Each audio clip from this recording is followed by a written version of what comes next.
What's going on, Diesel World Reaction? This your boy Juan Diesel, and I'm back with another video. This one's called Four Very Strange Habits of Elvis Presley. Before we get started, folks, subscribe to the channel, hit that notification, and enjoy. Four very strange habits of Elvis Presley. People across different generations pretty much agree that Elvis Presley is definitely one, if not the greatest music icon in history. Although he may already left the building in 1977, the King's legacy in the entertainment business remains as alive as ever. Aside from being a consummate stage performer, Presley has held a larger-than-life character which a lot of fans across the globe are still obsessing over. Interestingly, there's always a plethora of Elvis lore that seems to pop up from time to time. In this video, let's take a look at some of Elvis Presley's strange habits that you might find to be crazy or fascinating, or both. Number 4. He kept a specific list of grocery items. The rock and roll icon reportedly had kept a specific grocery list of items in his mansion in Memphis, Tennessee, called Graceland, and it needed to be followed at all times. The list consisted of the King's four major food groups. These were meats, vegetables, tobacco, and his medication. It would cost his household half a grand every week to complete. Among the consumables named on that list were steaks, burger buns, potatoes and onions, assorted fresh fruits, ice cream, sauerkraut, lean bacon, banana pudding, peanut butter, and so much more. Down to the good stuff, Elvis ordered the purchase of regular Pepsi, milk, and orange juice to drink. His preferred cigar brands were El Producto, Diamond Tips, and Atlas. Interestingly, he was also quite fond of gum in a wide range of flavors.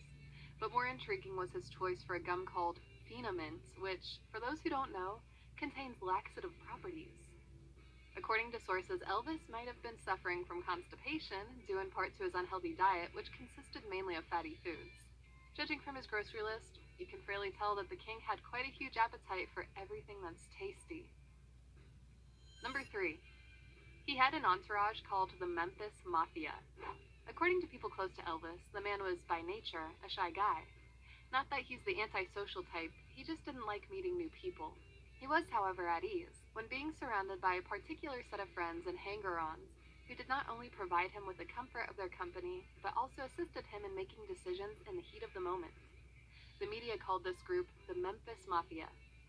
They also served as Presley's bodyguards, which proved to be useful, especially at times when the fans got too aggressive during meet and greets. The members in the King's inner circle changed from time to time. Some of them would leave, others would remain. Regardless, these people in Elvis's life remained loyal to their employer and friends. Among the most notable Memphis mafiosos was Marty Lacker. He basically was Elvis's right-hand man. Lacker was responsible for a lot of things in Presley's career, such as landing the singer with multiple record contracts. He also helped the singer get back on track after laying low for a bit. Another name on the list was Gene Smith, a cousin who turned out to be one of his closest friends. Although their friendship had gone through some rough patches, Gene would continue to visit Elvis at Graceland until the singer's death. In total, there were more than 20 men who worked for Elvis, and he lavished them all with expensive gifts in addition to the salary he gave them for being his friends. Number 2. He likes his hair black. You heard that right. Elvis Presley was born blonde. His famous pompadour hairstyle, which supposedly was inspired by the haircut of his favorite comic book hero, Captain Marvel Jr., was the result of a meticulous dye job. He started wearing the very recognizable shiny black do after he found out that he liked the way it looked on and off camera. It is said that Elvis would dedicate a considerable amount of time in maintaining his hairstyle. At home, he would even let his wife Priscilla help dye his locks using shoe polish.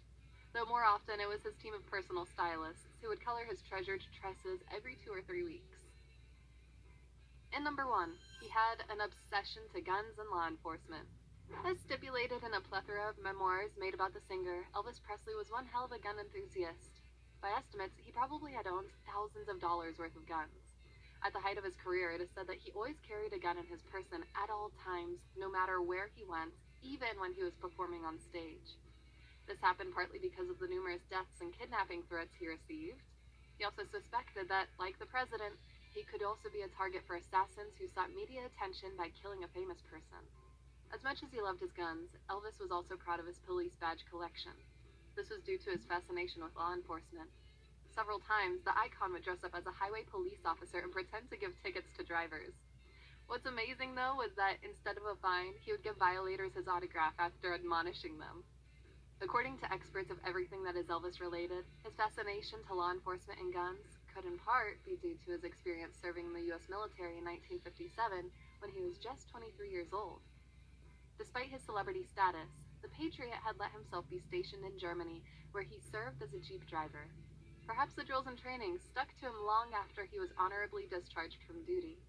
Thanks for watching, and don't forget to hit that like button and subscribe to our channel for more videos like this.